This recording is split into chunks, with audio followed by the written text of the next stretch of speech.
सोचिए जरा, साल है 1760। आप फ्रांस के एक वैज्ञानिक हैं, एक अच्छे खासे परिवार से ताल्लुक़ रखते हैं और रॉयल एकेडमी में आपकी एक बहुत ही इज्जतदार सीट है।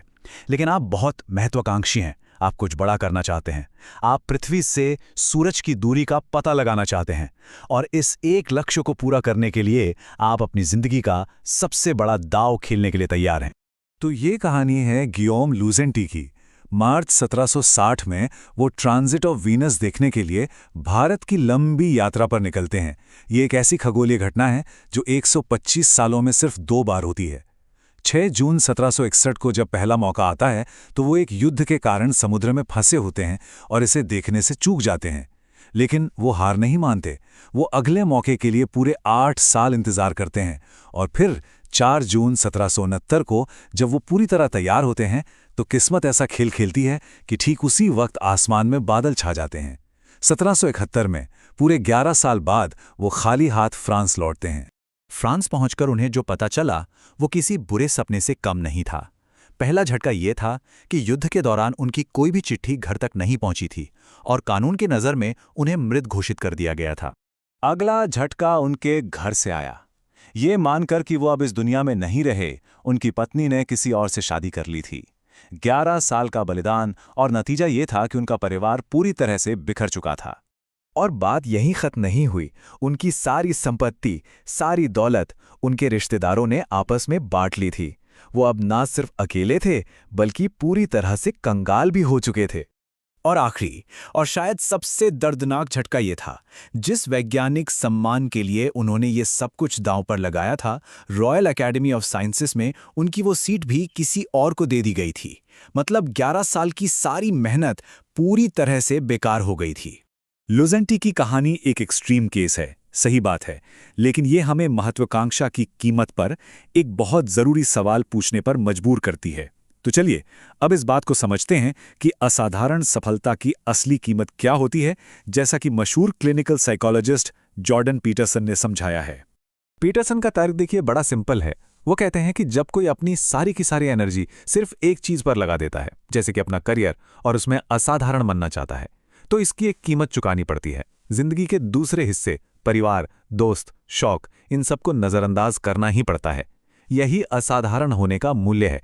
तो हमारे सामने ना जिंदगी जीने की 2 स्ट्रैटेजीज आती हैं। एक तरफ है स्पेशलिस्ट का रास्ता, जो किसी एक फील्ड में अपना 150% देके कुछ कमाल का करना चाहता है, भले ही इसके लिए रिश्ते कुर्बान हो जाएं। और दूसरी तरफ है जनरलिस्ट का रास्ता, जो जिंदगी के 5 अलग अलग हिस्सों में 80% अच्छा करना चाहता है, ताकि एक संतुलित और मुकम्मल जिंदगी जी सके। और कई लोग पाते हैं कि उन्हें दूसरा रास्ता ही ज्यादा संतुष्टि देता है। तो अगर बैलेंस इतना जरूरी है तो साइंस इस बारे में क्या कहता है? चलिए अब बात करते हैं हार्वर्ड की एक बहुत ही कमाल की स्टडी की, जो हमें बताती है कि एक अच्छी और खुशहाल जिंदगी का राज आखिर है क्या। ये कोई छोटी मोटी स्टडी नहीं थी।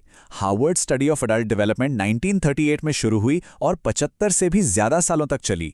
ये इंसानों पर की गई अब तक की सबसे लंबी स्टडीज में से एक है, जिसका सिर्फ एक मकसद था, ये पता लगाना कि लंबे समय में कौन से इंसान खुश और स्वस्थ रहते हैं।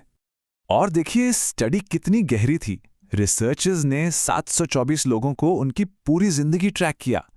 हर साल उनके साथ लंबे इंटरव्यू किए, उनके मेडिकल रिकॉर्ड्स देखे, ब्लड सैंपल्स लिए, ब्रेन स्कैन्स किए और यहां तक कि उनके परिवारों से भी बात की। मतलब एक अविश्वसनीय रूप से डिटेल्स रिसर्च थी। तो 75 साल के इतने सारे डेटा का निचोड़ क्या निकला? एक बहुत सीधी, बहुत साफ बात। पैसा या शोहरत नहीं, बल्कि अच्छे रिश्ते ही हमें ज्यादा खुश और स्वस्थ रखते हैं। बस जिन लोगों के परिवार, दोस्तों और अपने समुदाय के साथ मजबूत और अच्छे रिश्ते थे, वे उन लोगों से ज्यादा लंबा और खुशहाल जीवन जिए जो अकेले थे। लेकिन अकेलापन शब्द का मतलब हर किसी के लिए एक जैसा नहीं होता। चलिए अब अकेलेपन के 5 अलग अलग मामलों को समझते हैं। इससे हमें ये जानने में मदद मिलेगी कि हमारी अपनी सोशल सिचुएशन क्या है और क्या ये वाकई चिंता की बात है। पहला मामला है चुना हुआ एकांत। ये वो सिचुएशन है जब आप खुद अपनी मर्जी से अकेले रहना चाहते हैं ताकि आप फोकस कर सकें या खुद को रिचार्ज कर सकें। इसमें आपको अकेलापन महसूस नहीं होता, बल्कि शांति और सुकून मिलता है। ऐसे लोग अक्सर ज्यादा खुश रहते हैं, तो ये कोई प्रॉब्लम नहीं है। दूसरा केस है कमजोर रिश्ते। मतलब गहरे दोस्त तो नहीं हैं, लेकिन हाँ जिम में, ऑफिस में या पड़ोस में बहुत से जान पहचान वाले हैं। आप इमोशनली भूखे नहीं हैं, पर ऐसा भी कोई नहीं है जिसे आप आधी रात को 2 बजे मदद के लिए फ़ोन कर सकें। ये अभी भी रेड फ्लैग नहीं है, लेकिन इसमें गहराई की कमी है। तीसरा मामला है करियर टनल विजन। ये उन एम्बिशियस लोगों की कहानी है जो सोचते हैं यार अभी तो बस काम कर लेते हैं, रिश्ते नाते बाद में देख लेंगे। वो जानबूझकर अपनी सोशल लाइफ को कुर्बान कर देते हैं। इसमें प्रॉब्लम ये है कि बर्नआउट और हेल्थ से जुड़े रिस्क काफी बढ़ जाते हैं। अब हम आ रहे हैं रेड फ्लैग जोन में। चौथा मामला है जुड़े हुए लेकिन अकेले। आप मीटिंग्स और पार्टियों में लोगों से घिरे तो रहते हैं, लेकिन अंदर से आपको लगता है कि कोई आपको सुन नहीं रहा, कोई आपको देख नहीं रहा। यहां समस्या लोगों की कमी नहीं, बल्कि गहरे, मीनिंगफुल कनेक्शन की कमी है। और पांचवा और सबसे गंभीर मामला है दर्दनाक अकेलापन। ये वो हालत है जब सच में आपके पास कोई नहीं होता। जब आप दूसरों को दोस्तों के साथ हंसते बोलते देखते हैं तो आपको तकलीफ होती है और जिंदगी का हर बोझ अकेले उठाना पड़ता है।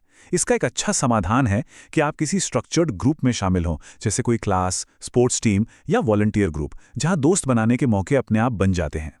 तो हमने महत्वाकांक्षा की कीमत भी देखी और रिश्तों की अहमियत भी समझी। अब सवाल ये उठता है कि इन दोनों के बीच बैलेंस कैसे मिलेगा, और शायद इस समीकरण का सबसे मुश्किल हिस्सा यही है। नवल रविकांत ने एक बहुत ही गहरी बात कही थी। उन्होंने कहा कि जिंदगी की असली परीक्षा ये नहीं है कि आप जो चाहते हैं उसे पा सकते हैं या नहीं, बल्कि असली परीक्षा तो ये जानना है कि आप असल में चाहते क्या हैं।